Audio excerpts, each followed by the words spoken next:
आवडी चॅनेलवरून सर्वांना नमस्कार. चला फिरायला, एन्जॉय करायला. काशी यात्रा दक्षिण भारत या दोन टीमचं आयोजन करणारे संयोजक भाऊसाहेब मुडे बागणी यांची या ट्रिपच्या संदर्भानं आपण माहिती घेऊया. नमस्कार साहेब. नमस्कार. हां बोला. ठीक, आपला परिचय द्या. मी भाऊसाहेब मुडे, राहणार बागणे, मुडे मळ्यात राहतो आणि 2001 पासून या ट्रिपचं आयोजन करतो. मी 2001 पासून जो आत्तापर्यंत 700 लोकांचा प्रवास मी सुखकररित्या पार पाडलेला आहे.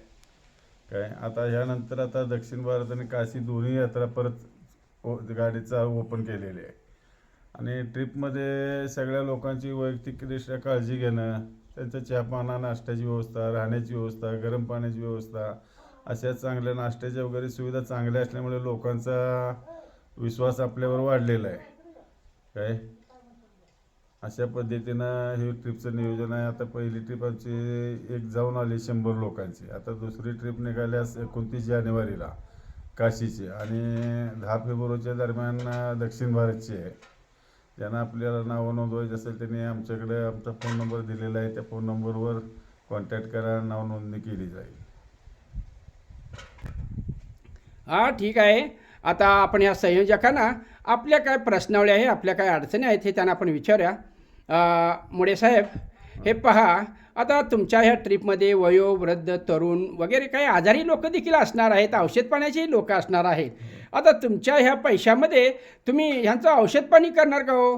नाही, ह्या पैशामध्ये नाही, पण त्यांना दवाखान्यात तातडीची गरज असेल दवाखान्यात नेणं, तिथनं जाऊन दवाखान्यात औषध उपचार करणं, तिथनं दवाखान्यातनं त्या डॉक्टरच्या सल्ल्यानं त्यांना परत पाठवणं, डॉक्टर ज्या पद्धतीने सल्ला देतील त्या पद्धतीने त्यांची व्यवस्था केली जाईल. काय त्याचा खर्च असेल तो जो त्यानं करायचा असतो, पण तात्पुरत्या आम्ही त्याची व्यवस्था करण्याचं काम 100% पूर्ण करतो. ओके. पहा, त्यांनी तुमच्या आजाराची आणि पैशाची काही जबाबदारी घेतलेली नाही.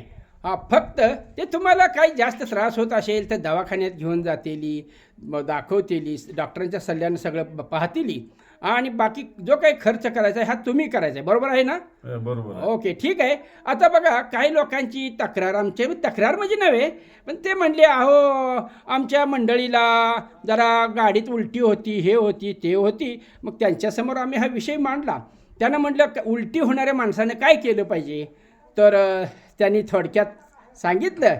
आता तुम्हाला घरगुती उदाहरण देतो.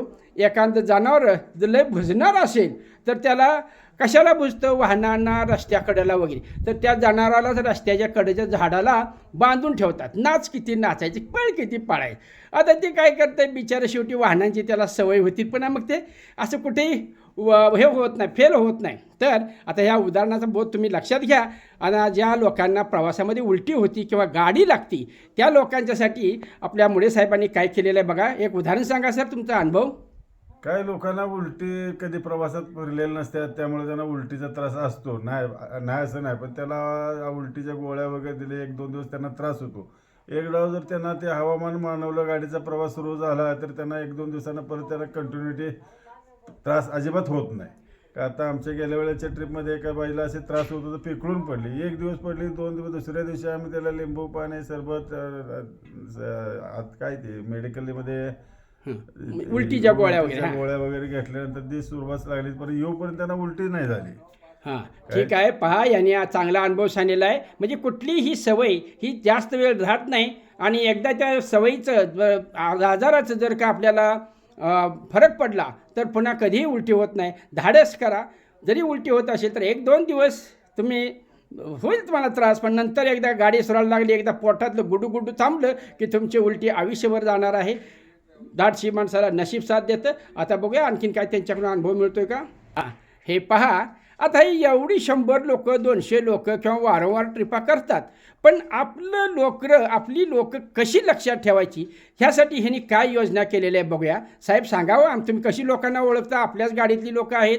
यात्रेत गर्दीत आपली लोक भरपूर गर्दी असते, त्यात आपले लोक ओळखायसाठी आम्ही आमच्या टूर्समार्फत एक टोपी दिली. त्या टोपीवर आमचे पत्ता असतात, फोन नंबर असते, टूर्सचं नाव असते आणि कुठनंही बघितलं तर आमची ती टोप्या पिवळ्या कलरची पिवळ्या निळ्या कलरची टोप्या असतात, त्या टोप्या बघितली बाबा हे आमच्या गाडीतले लोक आहेत, आमच्या पूर्ण लक्षात येतं. आणि आम्ही ते सगळे लोक कोण मागं राहिलं कोण चुकलो त्यांना शिवून आणून गाडीपर्यंत आणून सोडायचं काम आम्ही मॅनेजर हे करत असतो. त्यामुळं एकही माणूस कुठं चुकला नाही, कोणा प्रसंग तसा आला नाही आत्तापर्यंत आमच्या टोसमध्ये.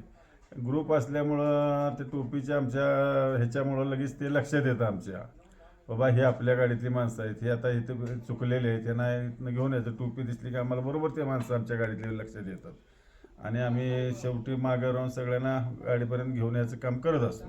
ठीक आहे, ज्या पद्धतीनं शाळेतल्या मुलांची सहल अगदी काळजीपूर्वक आणली जाते त्या पद्धतीनं आमचे मोडे साहेब या लोकांची सर्वांचीच काळजी घेतात. कोणी हरवणार नाही, कोणी राहणार नाही, दुखवणार नाही, अशा प्रकारे अगदी जीवाभावी ह्या लोकांची सेवा करतात. नेलेल्या लोकांना व्यवस्थित मागे आणतात. ते आपल्या आवडी पॅलेसमध्ये आले, त्यांनी आपली मुलाखत दिली आणि तुमच्यापर्यंत ही माहिती पोहोचवण्याचा प्रयत्न केलेला आहे. त्याबद्दल आवडी चॅनलतर्फे मी त्यांना धन्यवाद देतो. जय हिंद, जय महाराष्ट्र. जय हिंद.